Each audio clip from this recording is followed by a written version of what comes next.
Done a good job. Okay. Now today we are going to learn about the regulation of the kidney function. In the last class, we have learned about the osmolarity. We have learned about how the urine has been concentrated. We have learned about the urea cycle, recycling that is. Okay. Now today we are going to learn about how the kidney has been regulated. मतलब kidney के ऊपर किसका किसका role होता है. ठीक है. So please note down. Now today's is also a very important topic. Those who want to appear for the NEET exam, the questions are been highlighted from this particular section of the chapter. So the kidney has been regulated by three things. हमारे brain में जो hypothalamus reason है, यानी कि hypothalamus के अंदर होता है पिट्यूटरी ग्लैंड. तो पिट्यूटरी ग्लैंड हमारे किडनी को रेगुलेट करता है, कंट्रोल करता है. JGA भी कंट्रोल करता है और हार्ट भी कंट्रोल करता है किडनी को. तो ये तीनों चीज हमारे किडनी को रेगुलेट करते हैं. अभी रेगुलेट किस मामले में करते हैं और कौन किसका कैसा रोल है, मींस हाइपोथैलेमस का क्या रोल है, JGA का क्या रोल है एंड हार्ट का क्या रोल है, that we will be learning in detail today. But basically these three one, that is the hypothalamus, JGA and the heart, are having a major role in regulation of kidney. ठीक है. कब ये लोग काम करते हैं? जब भी कभी ब्लड का वॉल्यूम में कोई चेंज हो गया, या बॉडी फ्लूइड के वॉल्यूम में चेंज हो गया, या हमारे बॉडी में आयोनिक इम्बैलेंस हो गया, आयोनिक का कॉन्सेंट्रेशन हो गया. ठीक है. तो आपको पता ही है कि हमारे ऑस्मो रिसेप्टर्स सब जगह प्रेजेंट हैं. तो ये ऑस्मो रिसेप्टर्स जो हैं वो एक्टिवेट हो जाएंगे और मैसेज देंगे to particular one, either hypothalamus और JGA और the heart. So let us first learn about the hypothalamus. So what you will be doing, you will be taking out a notebook. Notebook के अंदर आप लिखोगे regulation of kidney function. Okay, regulation of kidney function, और उसको 3 part में divide करो. फटाफट करो प्लीज. Write down. हाँ, टेक्स्ट बुक में नहीं दिया क्या आंसर? दिया है. That is about to you ना. अगर आपको शॉर्ट फॉर्म में लिखना है तो लिखो. सब कुछ टेक्स्ट बुक का ही है बेटा. I am not teaching apart from text book. Everything is there in the textbook, but that depends upon you. If you want, you can write down. It is not compulsory. लिखोगे तो आपको समझना आसान हो जाएगा. Okay, so regulation of kidney function को 3 part में divide करो. एक साइड लिखो हाइपोथैलेमस, बीच में लिखो JGA और लास्ट में लिखो heart. Hypothalamus, JGA and heart.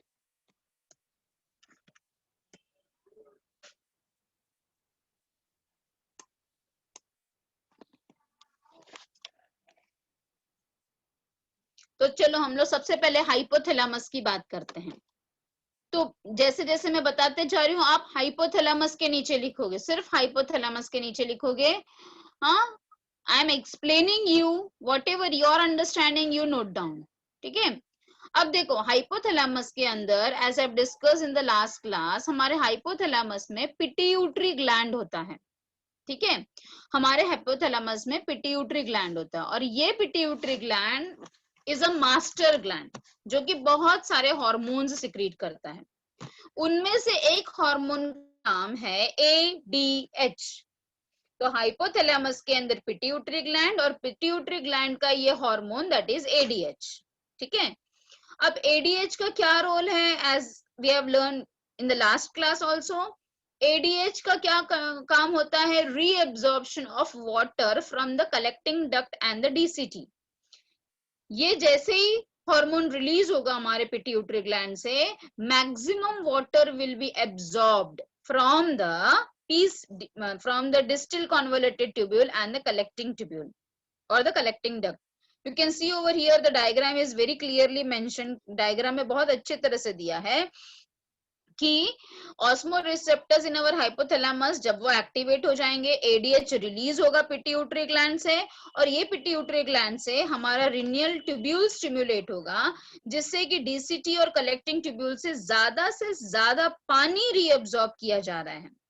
इसीलिए जो यूरिन होता है वो कैसा होता है, कॉन्सेंट्रेटेड यूरिन होता है, करेक्ट है?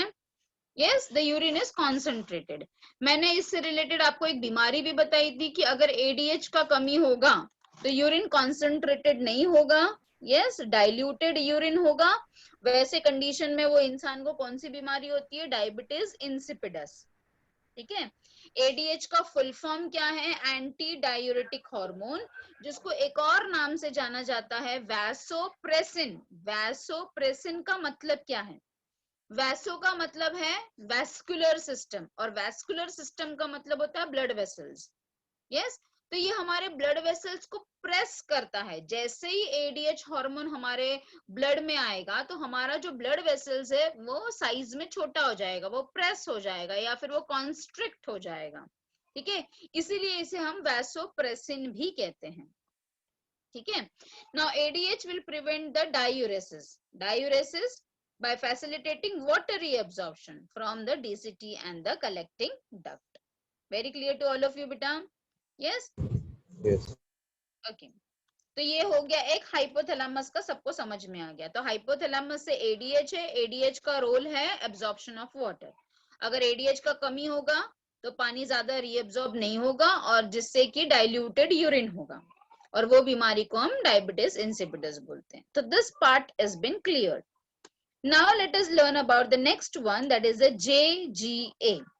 Okay, अभी JGA कब एक्टिवेट होगा? JGA will be, what is JGA actually? JGA, again, those who have heard properly in the last class, मैंने बताया था JGA कैसे बनता है।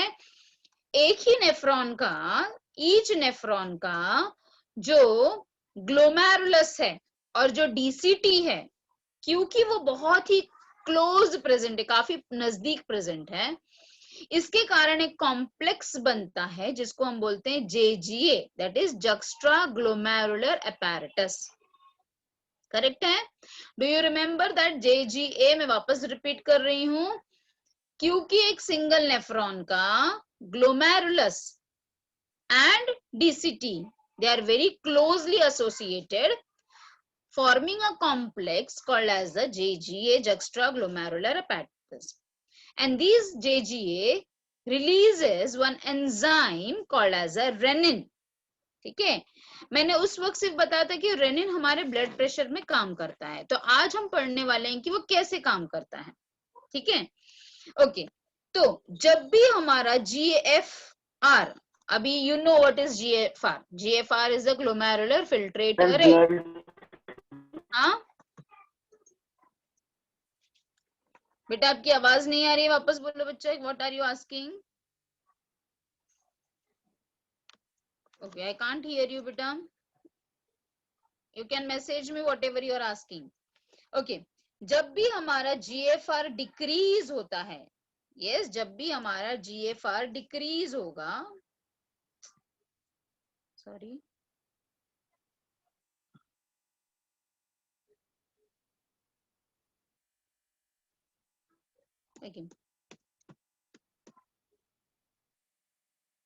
जब भी हमारा GFR डिक्रीज होगा, what is GFR? It is a glomerular filtrate rate. तो हमने देखा था कि ग्लोमेरुलर फिल्ट्रेट रेट कितना था हमारा, 125 ml पर मिनट या फिर 180 लीटर्स पर डे। अगर ये कभी कोई कारणवश कम हो गया, अगर हमारा जो प्रेशर है, ठीक है, ब्लड प्रेशर है, वो कम हो गया या फिर हमारा ब्लड वॉल्यूम कम हो गया कोई भी कारण की वजह से, तो फिर क्या होता है, ये JGA एक्टिवेट हो जाता है, releasing enzyme that is a renin. ठीक है, समझ में आ रहा है आपको मैंने क्या बोला? मैं वापस रिपीट कर रही हूँ, जब भी हमारा ब्लड प्रेशर कम हो गया, यस, अभी आपको मालूम है कि अल्ट्रा फिल्ट्रेशन के लिए जो ब्लड यहाँ से जाता है वो हाई प्रेशर में जाता है, तो अगर प्रेशर नहीं होगा तो ये फिल्ट्रेशन नहीं हो पाएगा। तो इसलिए जब भी कभी हमारा ब्लड प्रेशर कम है या फिर हमारा ब्लड वॉल्यूम कम है, ठीक है, अगर आप पानी कम पी रहे हो तो आपका ब्लड वॉल्यूम भी कम हो सकता है। ओके, तो ब्लड प्रेशर कम है, ब्लड वॉल्यूम कम है, वो कंडीशन में JGA हमारा एक्टिवेट हो जाता है, और एक्टिवेट होते ही वो रेनिन रिलीज करता है, रेनिन, RENIN। ये रेनिन जो है, हाँ, ये क्या करेगा, it will convert angiotensinogen. If you want, open your textbook also. Just a minute. Which page number? It is 186 page number. So at ऊपर वाला कॉलम में दिया है, देखो जो भी मैं बता रही हूँ. हाँ, ये जो रेनिन है वो क्या करेगा, इट विल कन्वर्ट एंजियोटेंसिनोजेन. क्योंकि जेन है मतलब इनएक्टिव फॉर्म में, जैसे आपने पेप्सिनोजेन वगैरह सुना है, हाँ, ट्रिप्सिनोजेन सुना है, तो वैसे ये एंजियोटेंसिनोजेन है. Gen means in an inactive form. अभी ये जो एंजियोटेंसिनोजेन है जो कि हमारा लिवर सिक्रीट करता है, यस, ये रेनिन के कारण वो किस में बदल जाएगा, पहले एंजियोटेंसिन 1 में बदलेगा और फिर एंजियोटेंसिन 1 वापस एक एंजाइम की मदद से एंजियोटेंसिन 2 में बदल जाएगा. इतना क्लियर है सबको? मैं वापस रिपीट कर रही हूँ. If you want you can write down.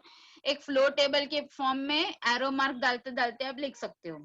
Whenever our GFR decreases, ठीक है, व्हेनेवर आवर जीएफआर डिक्रीजेस, हाँ, JGA activates releasing renin. What is renin going to do? Renin is going to convert angiotensinogen to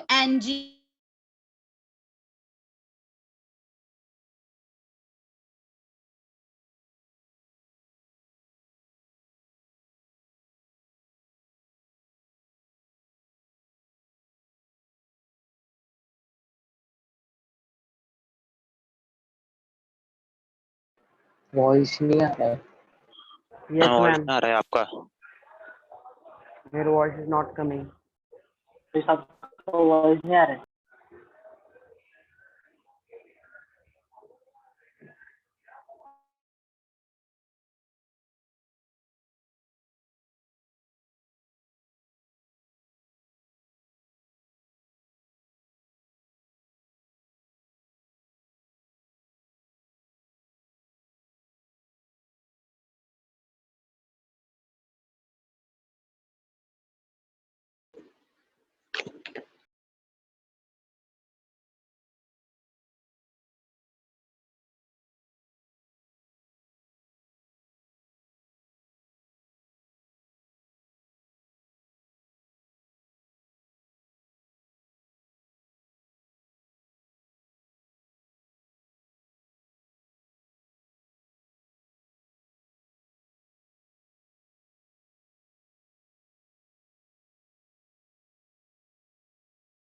तो क्या होगा, JGA will secrete what, rennin.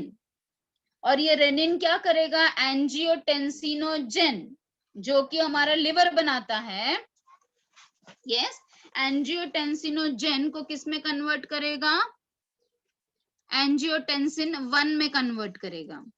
Yes, and this angiotensin 1 will be now converted into what, will be converted into angiotensin 2. Okay, आपको screen दिख रहा है बेटा? Yes, ma'am. Yes ma'am. Yes. We'll go to the slide which I was teaching to you all.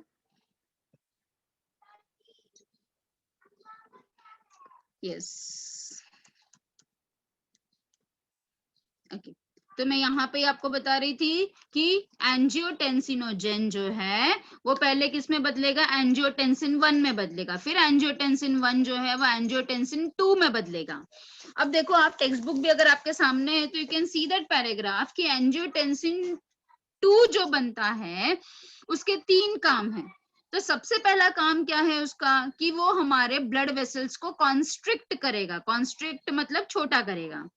तो जब blood vessels छोटा हो जाएगा तो ऑटोमेटिकली प्रेशर इंक्रीज हो जाएगा. हुआ क्या था, स्टार्टिंग में प्रेशर डिक्रीज हुआ था, जीएफआर डिक्रीज हुआ था. हमें करना क्या है, हमें जीएफआर इंक्रीज करना है. तो हम कैसे करेंगे, बाय कॉन्स्ट्रिक्टिंग द ब्लड वेसल्स. तो जैसे ही ब्लड वेसल्स कॉन्स्ट्रिक्ट होगा प्रेशर इंक्रीज हो जाएगा. ठीक है, नेक्स्ट काम क्या करेगा, ये हमारे एंजियोटेंसिन 2 जो है वो हमारे पीसीटी को स्टिमुलेट करेगा. ठीक है, to reabsorbs sodium ion, calcium ions and the water. जैसे sodium and calcium ion, sorry sodium and chloride ions जैसे इंक्रीज होगा, तो आपको पता है कि the more the number of solute the more will be the pressure, है ना? करेक्ट है ना? Osmotic pressure is directly proportional to the number of solute. जितना ज्यादा सोल्यूट होगा उतना ज्यादा प्रेशर होगा. करेक्ट है? तो फिर जैसे ही हमारा पीसीटी को ऑर्डर आ गया कि बाबा ज्यादा से ज्यादा सॉल्ट एब्जॉर्ब करना है, तो सॉल्ट एब्जॉर्ब करने के कारण भी ऑस्मोटिक प्रेशर बढ़ जाएगा. ठीक है? अच्छा, ये सब होता कैसे है? तो ये एक हार्मोन के कारण होता है. वो हार्मोन का नाम है एल्डोस्टेरॉन हार्मोन. क्या नाम है? Aldosterone. You can C on the screen the spelling of aldosterone hormone. तो ये जो एल्डोस्टेरॉन हार्मोन है वो कौन बनाता है? तो एंजियोटेंसिन 2 जैसे ही हमारे ब्लड में आएगा, हमारे किडनी के ऊपर का जो ग्लैंड है जिसको हम एड्रीनल ग्लैंड बोलते हैं, तो एड्रीनल ग्लैंड का जो ऊपर वाला हिस्सा है उसको हम कॉर्टेक्स बोलेंगे. तो हम क्या बोलेंगे? Adrenal cortex. तो adrenal cortex will release one more hormone called as aldosterone. और ये एल्डोस्टेरॉन क्या करेगा? वापस वही चीज करेगा, हमारे आप डीसीटी और कलेक्टिंग डक्ट से भी सोडियम को एब्जॉर्ब करवाएगा. और हमारे पीसीटी से भी सोडियम एब्जॉर्ब हुआ, हमारे डीसीटी से भी सोडियम एब्जॉर्ब हो गया. अब क्या हो गया? ऑस्मोटिक प्रेशर भी बढ़ गया, और क्योंकि ब्लड वेसल्स कॉन्स्ट्रिक्ट हो गया है तो ब्लड प्रेशर भी बढ़ गया. तो फाइनल रिजल्ट क्या है अब हमारे पास? कि जो जीएफआर कम हुआ था वो जीएफआर अब रेगुलेट हो गया, वो बढ़ गया. Is that very clear to all of you? इसीलिए Yes, ये सिस्टम को हम रैस बोलते हैं. RAAS. RAAS का फुल फॉर्म क्या है? Turn the page all of you, page number 185. 185 page number पे लास्ट में दिया है RAAS, रास का फुल फॉर्म. क्योंकि इसमें रेनिन का इन्वॉल्वमेंट है तो रेनिन, एंजियोटेंसिन का इन्वॉल्वमेंट है इसलिए एंजियोटेंसिन, और दूसरे वाले ए का मतलब है एल्डोस्टेरॉन. ये एल्डोस्टेरॉन कौन बनाता है? ये एड्रिनल कॉर्टेक्स बनाता है and the system. So that is called as a RAS. So RAS can also be asked as a full form or it can be asked कि how the RAS system is regulating. ठीक है? तो हमने क्या क्या पढ़ा अभी? हमारा हाइपोथैलेमस हो गया, हमारा जेजीए पढ़ के हो गया. अब तीसरा कौन है? हार्ट. तो हार्ट के बारे में समझते हैं कि हार्ट कैसे रेगुलेट करता है. तो देखो, जैसे ही अब ये प्रेशर इंक्रीज हो गया, जीएफआर इंक्रीज हो गया, मतलब प्रेशर इंक्रीज हो गया. अब प्रेशर इंक्रीज जो है उसको बैक टू नॉर्मल करना है, उसे ठीक करना है. अब ज्यादा किडनी का काम हो गया, किडनी ने अल्ट्रा फिल्ट्रेशन कर लिया, ये सारे काम हो गए किडनी के. अब बैक टू नॉर्मल करना है. तो बैक टू नॉर्मल के लिए हमारा हार्ट पिक्चर में आएगा. अब हार्ट क्या करेगा? हार्ट भी एक हार्मोन बनाता है जिसका नाम है ANF. F का मतलब है यहाँ पे फैक्टर, पर फैक्टर का मतलब है हार्मोन. ठीक है? तो heart releases ANF, atrial natriuretic factor. Factor का मतलब हार्मोन ही होता है. तो ये हार्ट ने क्यों रिलीज किया? जैसे ही हार्ट ने देखा कि बाबा एकदम प्रेशर बढ़ चुका है, उसको नॉर्मल करने के लिए उसने ANF रिलीज किया. अब ANF का रोल क्या है? ANF will act as a vasodilator. Dilation करेगा. डायलेशन मतलब अब हमारे ब्लड वेसल्स को ये बड़ा कर देगा. अब जैसे ही हमारा ब्लड वेसल्स बड़ा हो गया, प्रेशर अपने आप डिक्रीज हो जाएगा. वेरी क्लियर बेटा? सो हमारे हार्ट के अंदर ANF होता है. ANF is nothing but is also called as ANP. ANP भी उसको बोला जाता है, जैसे आप यहाँ देख सकते हो. AN का तो मालूम आपको है ही, मतलब एट्रियल नाट्रियोरेटिक. P का मतलब है peptide. Peptide means it's a protein hormone. And BNP is B type natriuretic peptide, that is a protein hormone. ठीक है? So it's a type of a protein hormone, so we are using the word over P, we are abbreviating as P. तो इसकी वजह से क्या हो रहा है? नाट्रियूरेसिस हो रहा है. नाट्रियूरेसिस का मतलब क्या है? कि यहाँ पे आप देख सकते हो कि ANF की वजह से वैसोडाइलेशन हो गया. यस, GFR कम हो गया है, नाट्रियूरेसिस हो गया या फिर डायूरेसिस हो गया है. ठीक है। हमारा जो इंक्रीज सिक्रीशन ऑफ सोडियम, यहाँ पे जो पहले इंक्रीज हुआ था सोडियम आयंस जो एब्जॉर्ब किया जा रहा था, रीएब्जॉर्ब किया जा रहा था, अब वो वापस यूरिन में डाल दिया जाएगा ताकि यूरिन के थ्रू बाहर निकल जाए। तो जब सोडियम आयंस को यूरिन के थ्रू बाहर निकाल दिया जाता है बॉडी के, उसी को हम बोलते हैं नाट्रियूरेसिस। ठीक है, excretion of sodium ions in urine is called as a natriuresis and diuresis. Very clear beta all of you? तीनों भी चीजें आपको समझ में आ गई है अच्छी तरह से? So I can say that ADH and RAS, ADH and RAS दोनों भी मिलके, अगर मैं दोनों को अलग अलग बोलना चाहूंगी तो ADH हमारा पानी का रीएब्जॉर्प्शन कराता है और RAS हमारा सोडियम का रीएब्जॉर्प्शन कराता है। करेक्ट है कि नहीं? यस और नो? Yes ma'am. Yes. ठीक है, वेरी गुड। सो एडीएच से वाटर का रीएब्जॉर्प्शन होता है और रैस से रेनिन एंजियोटेंसिन एल्डोस्टेरोन सिस्टम से हमारे सोडियम का रेगुलेशन होता है, ब्लड के सोडियम का रेगुलेशन होता है, कॉन्सेंट्रेशन का। पर दोनों भी बहुत ही इंपॉर्टेंट है हमारे ऑस्मोलैरिटी को मेंटेन करने के लिए। तो both ADH as well as RAS, they both are very important to our body to regulate the osmolarity. ठीक है, इतना क्लियर सबको? अच्छा, Yes, अब ma'am. इसके बाद हम एक और चीज पढ़ने वाले हैं, that is the nothing but about the mixed urination. Mixed urination का मतलब क्या होता है बेटा? Mixed urination का मतलब होता है act of urination, है ना? तो हमारा यूरिनेशन जो है वो वॉलेंट्री है। 2 साल के बच्चों तक वो इनवॉलेंट्री होता है और बाद में वो वॉलेंट्री हो जाता है। वो वॉलेंट्री क्यों है? क्योंकि वो हमारे स्पाइनल कॉर्ड से कनेक्टेड है।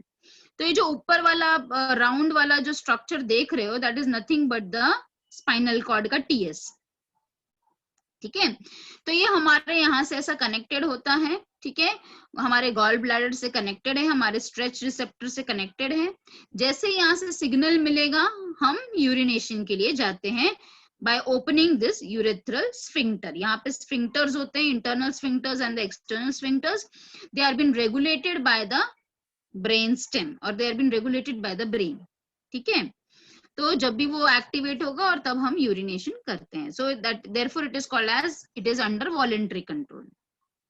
ठीक है, so क्या क्या स्टेप्स हैं? फिलिंग ऑफ यूरिनरी ब्लैडर, फिर उसका स्ट्रेचिंग होगा।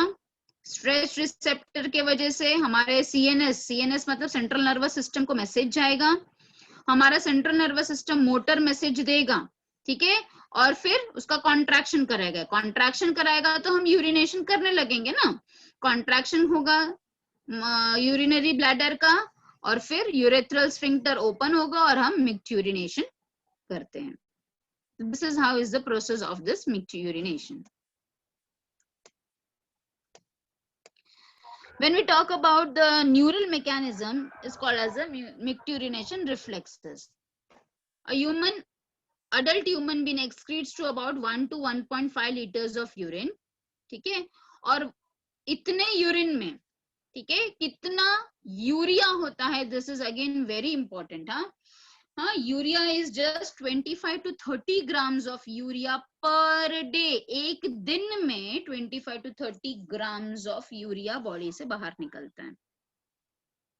ठीक है, तो you can see a chart over here. Urea सबसे ज्यादा, क्लोराइड आयंस होते हैं, sodium ions, potassium ions, creatinine muscle activity से, bicarbonate ion and the uric acid also. But uric acid का concentration is very very less, about 0.6 ग्राम। ठीक है, again ये आप अगर मॉडरेट पानी पी रहे हो, तो अगर आप पानी बहुत बहुत कम पर पी रहे हो तो यूरिक एसिड ज्यादा होगा। ठीक है, द आंसर यू नो कि यूरिया के जगह यूरिक एसिड बनने लगेगा। This is also we have seen the urine is light yellow in color and the pH of urine is slightly acidic. You know that pH 7 is neutral. pH 7 is neutral होता है।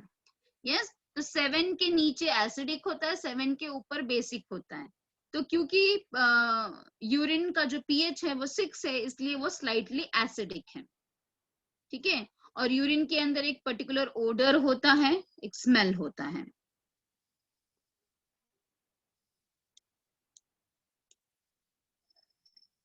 Okay, now there are different factors which will affect the characteristics of a urine. ठीक है, अलग अलग person में अलग अलग type का यूरिन होगा.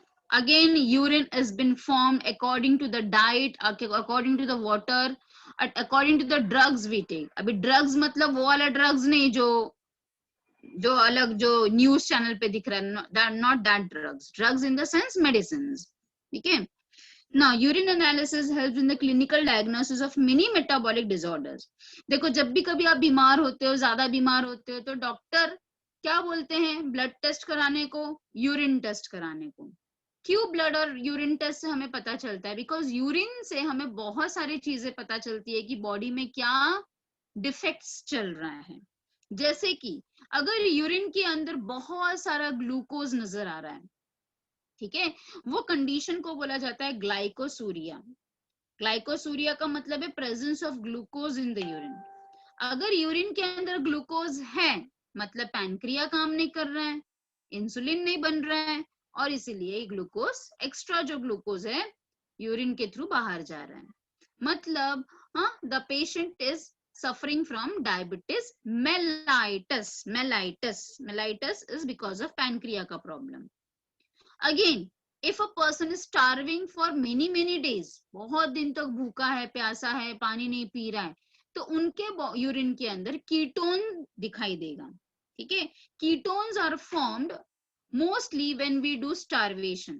ठीक है, जब हम उपवास करते हैं तो ज्यादा उस वक्त, उपवास में जब हम पानी भी नहीं पीते हैं, तो ऐसे टाइम पे कीटोन ज्यादा प्रोड्यूस होता है बॉडी में, तो कीटोन भी दिखेगा. And when we are back to normal, then वो ठीक हो जाएगा.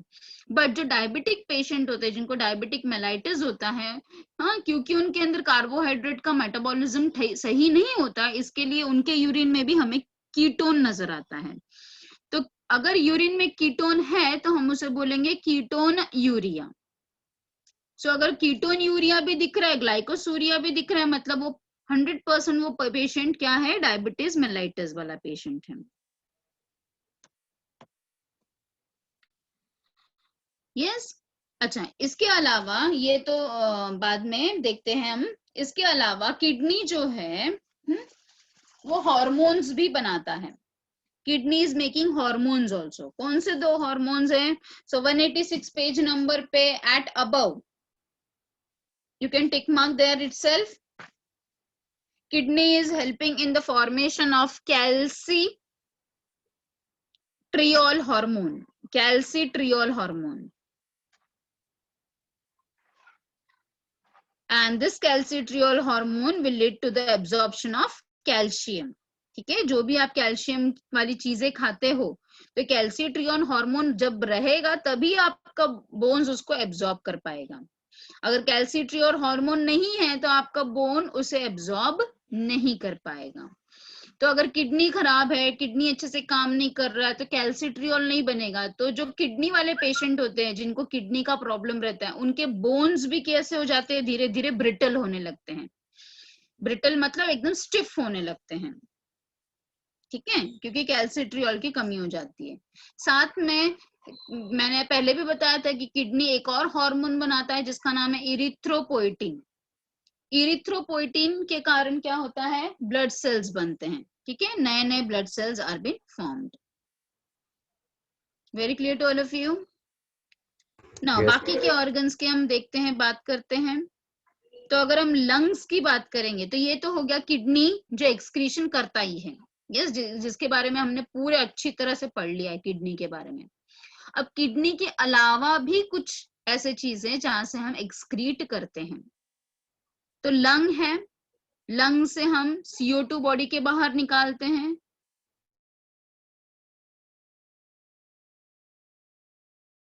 एक्सहेलेशन जब आप करते हो तो सिर्फ CO2 नहीं होता, उसमें वाटर वेपर भी होता है. यस, तो again CO2 and water vapour. आपको आवाज आ रही है मेरी? Yes, ma'am. Yes, ma'am. Yes, ma'am. ठीक है. Now next is about the liver. Liver secretes bile, और बाइल के अंदर बाइल पिगमेंट्स होते हैं जैसे कि bilirubin, biliverdin. Cholesterol, steroid hormones, vitamin and drugs. ये सारे जो चीजें हैं, लिवर का भी जो भी वेस्ट है वो कहाँ से बाहर जाता है, हमारे डाइजेस्टिव वेस्ट के साथ चला जाता है बाहर। ठीक है, इसके अलावा और कौन है जो एक्सक्रीशन करते हैं, तो आता है हमारा सबसे बड़ा gland, that is a skin. Skin क्योंकि हमारे ऑल ओवर बॉडी में है, तो सबसे बड़ा सरफेस एरिया जिसका सबसे बड़ा है that is only the skin. अब स्किन के अंदर भी दो ग्लैंड्स हैं, एक है स्वेट ग्लैंड, आप यहाँ पे देख सकते हो डायग्राम में, नीचे की तरफ आप देख सकते हो स्वेट ग्लैंड, और आप देख सकते हो यहाँ पे ऑयल ग्लैंड्स हैं। ऑयल ग्लैंड्स को ही सेबेशियस ग्लैंड भी बोला जाता है, sebaceous gland. Yes, sweat gland को स्यूडोरिपोरस ग्लैंड भी बोला जाता है। ठीक है, बट अभी आपको नहीं दिया है वो टेक्स्ट बुक में, तो लेट इट बी। यस, तो आप sweat gland and sebaceous gland ही पढ़ो। सो स्वेट से the skin is, you know that the skin is very thin, it is permeable. ठीक है, then ये जो स्वेट है, ग्लैंड्स है, वो ज्यादा कहाँ पर होते हैं, तो सबसे ज्यादा हमारे पाम रीजन में होते हैं, और हमारे फेशियल रीजन में सबसे ज्यादा स्वेट ग्लैंड्स होते हैं। ठीक है, स्वेट से हम क्या क्या बाहर निकालते हैं, तो we remove water, salt, some amount of urea, lactic acid. सबसे मेन काम क्या है स्वेट ग्लैंड का, to give a cooling effect. इसीलिए आप देखोगे कि समर सीजन में आपको ज्यादा स्वेटिंग आती है, क्योंकि बाहर का टेम्परेचर बहुत ही हॉट है समर डेज में, और आपके बॉडी के टेम्परेचर, अंदर का टेम्परेचर को नॉर्मल करने के लिए बाहर का टेम्परेचर, क्योंकि बहुत बाहर ज्यादा हॉट है, तो आप एक्सेसिव स्वेटिंग करते हो during summer times, so that sweating होने की वजह से ट्रांसपिरेशन होगा, हाँ, और फिर क्या हो जाएगा, बॉडी इवापोरेशन होगा, और फिर बॉडी कूल डाउन हो जाएगा। ठीक है, और वही विंटर सीजन में हम इतना स्वेटिंग नहीं करते हैं, ठीक है, क्योंकि बाहर बहुत ठंडी है, तो इतनी स्वेटिंग हम नहीं करते। तो major role of sweat gland is to make our body surface cool. फिर आता है नंबर सेबेशियस ग्लैंड का। सेबेशियस ग्लैंड से हम obviously it is also called as oil gland, तो ऑयल में स्टेरॉइड्स तो आते ही हैं, तो स्टेरॉल्स को रिमूव करता है वो, हाइड्रोकार्बन्स को रिमूव करता है, वैक्स को रिमूव करता है। तो जो सेबेशियस ग्लैंड का जो सिक्रीशन है उसे हम सिबम बोलते हैं। क्या बोलते हैं? Sebum. Don't call it as Shubham, it is sebum. Sebum का काम क्या है? It is going to provide a protective oily covering for our skin, and it will make our skin soft, lubricate or the injuries. Lubricating का काम करता है, softening का काम करता है, इन्फेक्शन से बचाता है, इंजुरी से बचाता है। ठीक है, very clear. Even the saliva also eliminates small amount of the nitrogenous waste that is present in our mouth, buccal cavity. Is that very clear to all of you? तो हमने क्या क्या पढ़ा है? Other roles of other one में हमने skin पढ़ा, sebaceous gland पढ़ा जो आपके टेक्स्ट बुक में है, और आपको लंग्स हैं, बाकी का आपको नहीं है। ठीक है,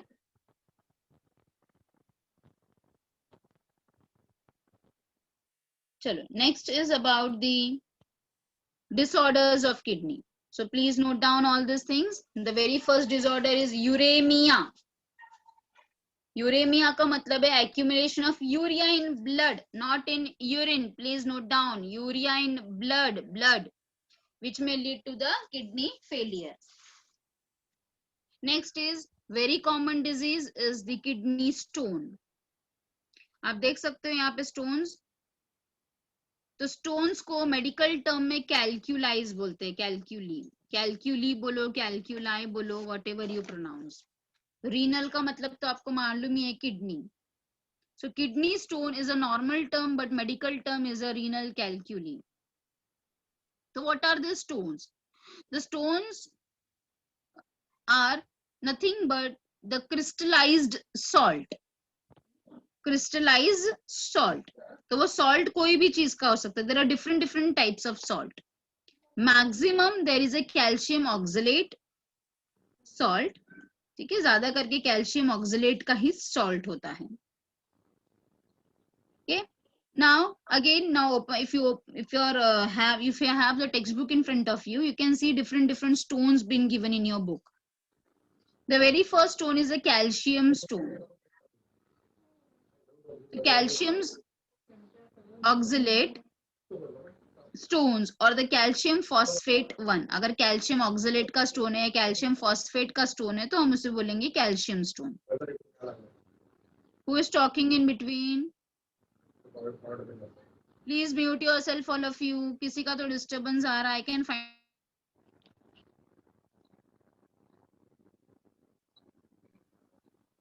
स्ट्रूवाइट स्टोन जो है वो बैक्टीरिया से होता है, बैक्टीरियल इन्फेक्शन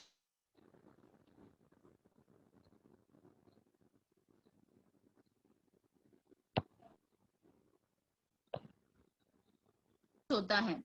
वहां पे अमोनिया का बहुत ज्यादा स्मेल आता है, तो आपको अवॉइड करना चाहिए गोइंग टू पब्लिक टॉयलेट्स जहाँ पे बहुत ज्यादा पंजेंट स्मेल है.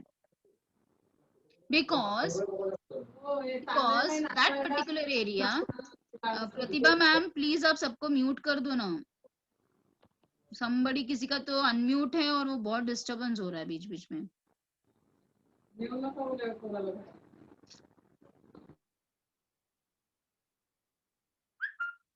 Okay, so I was talking about the bacteria.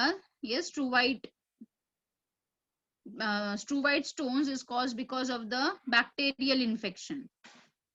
तो मैं आपको ये पब्लिक टॉयलेट्स के बारे में बता रही थी कि if you go to a public toilets तो वहां पे ज्यादा स्मेल क्यों आता है? Because urea is been converted into ammonia with the help of this bacteria. तो जिसको किसी को भी बार बार यूरिन का इन्फेक्शन होता है उनको मोस्टली स्ट्रूवाइट स्टोन्स होने के चांसेस होते हैं. uric acid stone, we know that if the people doesn't drink enough amount of water तो uric acid के stones हो जाते हैं. cystine stone is a genetic problem. ठीक है, it is a genetic problem जिसके कारण amino acid excrete होने लगता है which will become a stone. Very clear? So all these things are the symptoms of a kidney stone. अच्छा, kidney stone है ये कैसे पता चलेगा? तो there will be a pain, severe pain on the back side or the sideways of the body. ठीक है, urine का कलर थोड़ा चेंज हो जाएगा, बार बार यूरिनेशन के लिए फील होगा या फिर बहुत दर्द होगा यूरिनेशन के वक्त.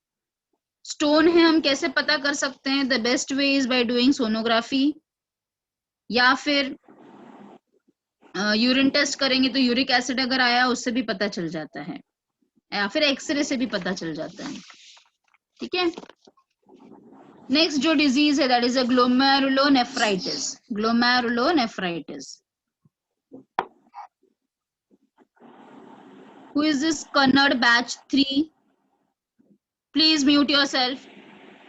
Kannad कौन है? Kannad KNAD. Okay. Now nephritis में नेफ्राइटिस का मतलब है नेफ्रॉन का आइटिस मतलब इन्फ्लेमेशन. ये क्यों होता है? जब प्रोटीन ज्यादा रिलीज होने लगता है. जब मैंने आपको पहले ही बताया था जब अगर हमारे चालनी में प्रॉब्लम रहेगा तो बड़े बड़े प्रोटीन के मॉलिक्यूल्स भी यूरिन में आने लगेंगे. तो ग्लोमेरुलर नेफ्राइटिस का मतलब क्या है? जब नेफ्रॉन के ग्लोमेरुलस में प्रॉब्लम है, जब उसके अंदर होल है या उसके अंदर इन्फ्लेमेशन है तो बड़े बड़े प्रोटीन के मॉलिक्यूल्स जब यूरिन में आने लगते हैं या फिर यूरिन में ब्लड आने लगता है क्योंकि आरबीसी भी नीचे आ जाते हैं, इसके वजह से वो बीमारी को हम बोलते हैं नेफ्राइटिस या फिर ग्लोमेरुलोनेफ्राइटिस बोलते हैं. Now before teaching you hemodialysis let me teach you 2 types of renal failure. 2 type का रीनल फेलियर होता है, एक होता है एक्यूट, दूसरा होता है क्रोनिक. एक्यूट मतलब जो थोड़े टाइम के लिए होता है. वो क्यों होता है? या तो एक्सेसिव बहुत ज्यादा ब्लीडिंग हो गई है या फिर बहुत बड़ा ऑपरेशन हुआ है. तो जब बहुत ज्यादा ब्लीडिंग हुई है बॉडी से या फिर डिहाइड्रेशन में चला गया बॉडी तो उस वक्त थोड़े टाइम के लिए temporary the kidney fails, that condition is called as acute renal failure, ARF। Yes, उस वक्त किडनी जो है वो ऑलिगो यूरिया करने लगता है। ऑलिगो का मतलब होता है बायो में कम, कम यूरिन बनाने लगता है। यस, तो ऑलिगो यूरिया, हाँ मतलब कितना, अभी मैंने आपको बताया कि 1 to 1.5 लीटर्स बनता है, पर ऑलिगो यूरिया में जस्ट आधा लीटर भी यूरिन नहीं बन पाता है पूरे दिन में। ठीक है, सो ऐसा कंडीशन को हम ANF बोलते हैं, ARF sorry. Chronic kidney diseases क्या है? जो धीरे धीरे होता है बट इरिवर्सिबल होता है, मतलब उसको ठीक नहीं किया जा सकता, जबकि एक्यूट को हम ठीक कर सकते हैं दवाई से, पर क्रोनिक जो है वो ठीक नहीं किया जा सकता है, उसको आपको ट्रीटमेंट लेना ही पड़ेगा फॉर लॉन्ग टाइम। और क्रोनिक होता क्यों है? कोई भी बच्चा मतलब कुछ जेनेटिक डिजीज को छोड़ के, कुछ जेस्टेशनल डिफॉर्मेलिटीज को छोड़ के, कोई भी जो नॉर्मल बच्चा जन्म लेता है वो बाद में बीमार क्यों होता है? It is all because of its eating and drinking habit. ठीक है, सो क्रोनिक जो किडनी प्रॉब्लम है, जिसको पहले से कुछ नहीं था बट क्रोनिक हो रहा है, क्रोनिक डिजीज दिख रहा है, तो it is all because of the this thing, what to say, eating and having defaulty eating and drinking habit. Let me tell you, aerated drinks, आप अगर एक ग्लास एरेटेड ड्रिंक्स पीते हो तो वो आपके बॉडी से 2 ग्लास पानी को कम कर देता है। ठीक है, एक glass aerated drink will remove 2 glass of water from your body and it will deteriorate your calcium also, आपके कैल्शियम को भी पूरी तरह से वो खराब कर देता है, एरेटेड ड्रिंक्स जितने भी होते हैं। ठीक है, you know why this straws was been आया पहले के टाइम पे, जब ये पेप्सी कंपनीज वगैरह ने जब बनाया था, उस वक्त जब लोग पीते थे उसको, पेप्सी को ऐसे ग्लास से पीते थे, तो क्या होता था, उनका दांत धीरे धीरे पीला पड़ने लग रहा था। तो अब दांत अगर पीला पड़ रहा है, मतलब दांत is made up of calcium, है ना, दांत पीला पड़ रहा है तो लोग उसको अवॉइड करेंगे ना पीने के लिए। तो फिर ये कंपनीज ने क्या डिसाइड किया कि उनका मार्केट लेवल कम नहीं होना चाहिए, इसलिए उन लोगों ने स्ट्रॉ बनाया। अब स्ट्रॉ बनाने से आपके टीथ में ये डायरेक्ट कांटेक्ट में नहीं आ रहा है। So this are the marketing strategies. So being a science student you should avoid all the aerated drinks, all सारे aerated drinks is nothing but a poison to your body. ठीक है, एक तो आप ऐसे भी पानी कम पीते हो, उसमें आप एरेटेड जब ड्रिंक्स पीते हो तो जो भी पानी है आपके बॉडी का वो और कम हो जाता है, साथ में कैल्शियम भी डिटोरिएट होने लगता है बॉडी से। ठीक है, so please note what you eat, what you give to your body. ठीक है, treat your body as a temple, then the things will be normal. Okay, चलो, now next we are going to do dialysis. See, पहले बात समझ में लो, समझ के लो, dialysis is just a holding measure. Holding measure मतलब कि जिसका किडनी पूरी तरह से फेल हो चुका है, यस, हम उसके मरने को टाल सकते हैं। हाँ, उसका किडनी अगर फेल हुआ है तो हम उसके डेथ को प्रोलॉन्ग कर सकते हैं by keeping that patient on dialysis. ठीक है, या तो उसको डायलिसिस में हम कब तक रखेंगे, जब तक कि हम उसका किडनी ट्रांसप्लांट नहीं कर सकें। किडनी ट्रांसप्लांट हो गया तो नॉर्मल हो गया, ठीक है, अगर उसकी बॉडी ने एक्सेप्ट कर लिया तो वेरी गुड, बट जब तक किडनी ट्रांसप्लांट नहीं हो रहा है तब तक वो पेशेंट को डायलिसिस पे रखा जाता है। तो डायलिसिस कोई ट्रीटमेंट नहीं है, प्लीज ये इसको इन्वर्टेड कॉमा में समझ लो, it is not a treatment, it is just a holding measure. Holding measure means to prolong the death. अगर ट्रांसप्लांट नहीं किया जा सकता है टू प्रोलॉन्ग द डेथ, ठीक है, और जब तक ट्रांसप्लांट होता है तब तक उसको होल्ड करके रखा है। तो 2 टाइप का डायलिसिस है, एक है हेमोडायलिसिस और दूसरा है पेरिटोनियल डायलिसिस। ठीक है, तो पहले हम समझते हैं हेमोडायलिसिस का मतलब क्या है। हेमोडायलिसिस का मतलब है जब हम ब्लड का फिल्ट्रेशन कर रहे हैं, जब हम ब्लड का फिल्ट्रेशन कर रहे हैं उसको हम हेमोडायलिसिस बोल रहे हैं। ठीक है, तो देखो आप देख सकते हो और पढ़ सकते हो, यहाँ पे बहुत ही आसान है।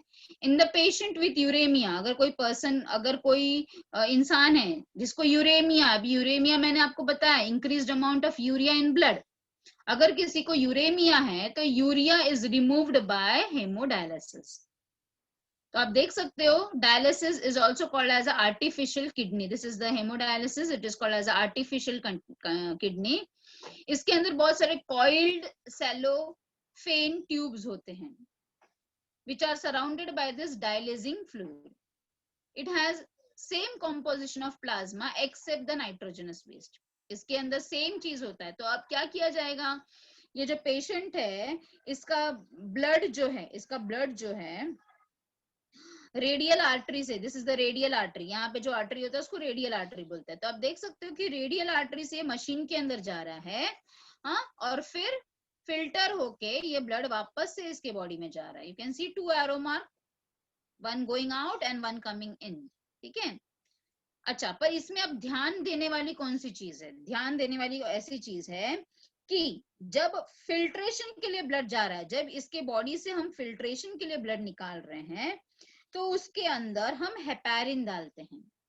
Heparin is anticoagulant. एंटीकोएगुलेंट का मतलब क्या होता है बेटा? जो ब्लड को क्लॉट होने नहीं देता है, क्लम्स होने नहीं देता है ब्लड को. ठीक है.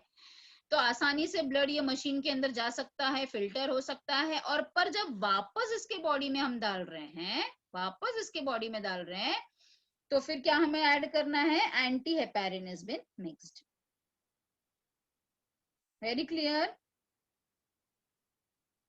Yes. Okay. So heparin, anti-heparin has a very important role. ठीक है.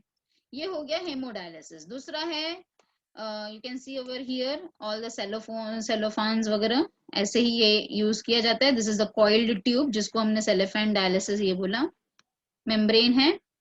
So cleared blood is pumped back to the body through a vein after adding anti-heparin to it. So यहाँ पे आपने देखा, ये फर्स्ट वाले स्लाइड में आपने देखा हेपारिन का role. You can see over here heparin. और नेक्स्ट वाले स्लाइड में आपने देखा है एंटी हेपारिन का रोल. ठीक है. And the last one is about the peritoneal dialysis, जो स्लाइड में नहीं है.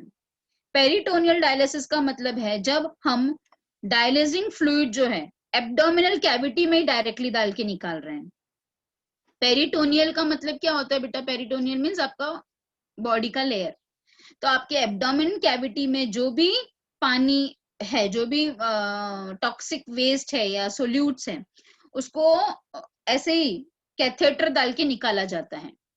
तो कैथेटर इज अ ट्यूब जो यूरेथ्रा से इंसर्ट किया जाता है बॉडी के अंदर, और वो कैथेटर के मदद से, अगर आपके पास टेक्स्ट बुक है तो you can see the diagram, वो कैथेटर के मदद से सारा जो भी गंदा है, हाँ, वेस्ट है, वो सारा वो बैग में कलेक्ट किया जा रहा है. एंड देन फिर पर ये इंसान को, जिसको पेरिटोनियल डायलिसिस रहता है, उसको बार बार जाके कराना पड़ता है.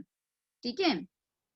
And it is not a good, it is not a efficient method. ठीक है. Haemodialysis is more efficient than the peritoneal dialysis. Very clear. And the last topic is the kidney transplantation. तो किडनी ट्रांसप्लांटेशन या तो हम dead donor से ले सकते हैं. Dead donor is called as a cadaveric donor, या फिर डिजीज्ड डोनर. डिजीज मतलब बीमार वाला डिजीज नहीं, हाँ, DECEASED. डिजीज्ड डोनर मतलब मरा हुआ डोनर, या फिर कैडावेरिक डोनर. या फिर हम लिविंग डोनर से भी ले सकते हैं. पर लिविंग डोनर अगर रिलेशनशिप में है तो रिजेक्शन के चांसेस कम आते हैं. पर नॉन रिलेटेड है तो थोड़ा सा डिफिकल्टी होती है, बिकॉज नॉन रिलेशन में क्या होता है कि कभी कभी किडनी दूसरे का किडनी एक्सेप्ट नहीं करता. ठीक है. तो रिजेक्शन के चांसेस बढ़ जाते हैं अगर वो नॉन रिलेटेड है. अगर रिलेशनशिप में, हाँ, मतलब जेनेटिकली रिलेटेड है कोई, और कोई अपना किडनी डोनेट कर रहा है, तो जल्दी से एक्सेप्ट कर लेता है body. Is that very clear to all of you? ठीक है. So this, with that your this chapter is been finished. आपका ये चैप्टर खत्म हो गया. So you can, homework for all of you is, जो भी टेक्स्ट बुक के पीछे क्वेश्चंस दिए गए हैं, एंड ये जो भी कलरफुल बॉक्सेस में जो भी क्वेश्चंस दिए गए हैं, ट्राई टू फाइंड आउट